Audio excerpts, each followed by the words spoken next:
اتنا ذکر کرے کہ اللہ رب العزت دل میں آ جائے، اللہ دل میں سما جائے، بلکہ سچ کہوں کہ اللہ دل میں چھا جائے۔ ایسی اللہ رب العزت کی محبت۔ جو چند لمحے اللہ کی یاد میں گزر گئے وہ میری زندگی ہے اور باقی سارا کچھ شرمندگی ہے۔ تو دل کو زندہ کرنے کے اسباب میں سے پہلا سبب ذکر کی کثرت۔ ہمارے مشائخ یہی سبق دیتے ہیں، سب سے پہلے فرماتے ہیں کہ دو حصوں میں کرو، ایک تو چلتے پھرتے لیٹے بیٹھے اللہ کی طرف دھیان رکھو، اس کو وقوف قلبی کہہ دیتے ہیں، اور ایک فرماتے ہیں کہ صبح اور شام 15 منٹ آدھا گھنٹہ ساری دنیا سے ہٹ کٹ جاؤ اور اللہ تعالیٰ کی یاد میں ڈوب جاؤ۔ دوسرا سبب جس سے دل زندہ ہوتا ہے وہ ہے تلاوت القرآن۔ آدمی کم از کم ایک پارہ روزانہ تلاوت، بہت مشکل ہو تو چلو آدھا پارہ، کوئی دن زندگی کا اللہ تعالیٰ کی یاد کے بغیر نہ گزرے، تلاوت قرآن کے بغیر نہ گزرے۔ ہمارے ان لاز کے ایک بزرگ تھے، دارالعلوم دیوبند سے انہوں نے فراغت حاصل کی تھی۔ میری ایک مرتبہ ان کی ملاقات سوات میں ہوئی تو وہ کہنے لگے کہ میں امام العلماء والصلحاء حضرت خواجہ عبد المالک صدیقی رحمت اللہ علیہ سے بیعت ہوا، اور اس وقت انہوں نے فرمایا کہ ایک پارہ روزانہ تلاوت کرنا۔ فرمانے لگے کہ آج اس بات کو کہے 43 ایئرز گزر چکے ہیں، ان 43 سال میں ایک دن بھی میرے قرآن کی تلاوت میں لاگا نہیں۔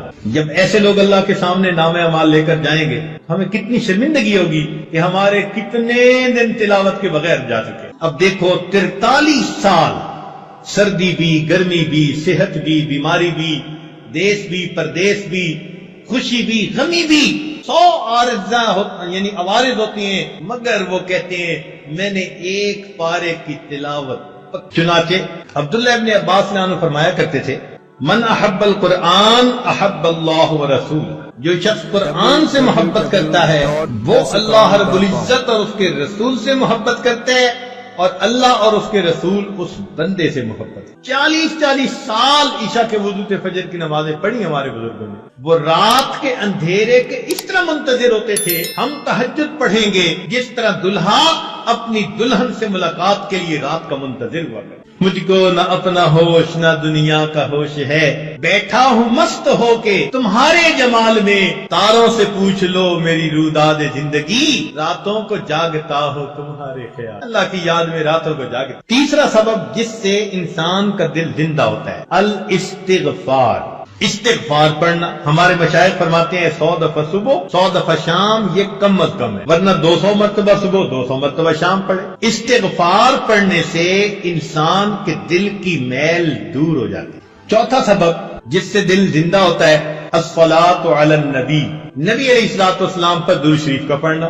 نبی علیہ السلام نے ارشاد فرمایا من صلی علی واحدۃ صلی اللہ علیہ عشرا، جو ایک مرتبہ مجھ پر درود شریف پڑھتا ہے اللہ رب العزت اس بندے پر 10 مرتبہ رحمت نازل فرماتے۔ چنانچہ ہمارے مشائخ نے لکھا ہے وَكَذَلِكَ جَعَلَ جَزَاءَ ذِكْرِ نَبِيِّهِ ذِكْرَ مَنْ ذَكَرَهُ، کہ اللہ تعالیٰ کو اپنے محبوب سے ایسی محبت ہے کہ جو اللہ تعالیٰ کے محبوب کو یاد کرتا ہے درود شریف پڑھنے کے ذریعے سے اللہ اس بندے کو 10 مرتبہ یاد کرتے۔ کئی لوگ سوال پوچھتے ہیں جی استغفار پہلے کریں یا درود شریف پہلے پڑھیں؟ تو ہمارے بزرگوں نے اس کا ایک سادہ سا جواب دیا ہے، اگر کوئی کپڑا میلا ہو تو اس کو ترتیب یہی ہے کہ پہلے دھوتے ہیں اور پھر اس کے اوپر عطر لگا دیتے ہیں۔ یا کبھی ایسا ہوا کہ کسی نے پہلے عطر لگا دی ہو بعد میں دھویا ہو، پہلے کیا کرتے ہیں دھو لیتے ہیں بعد میں کیا کرتے ہیں؟ تو استغفار سے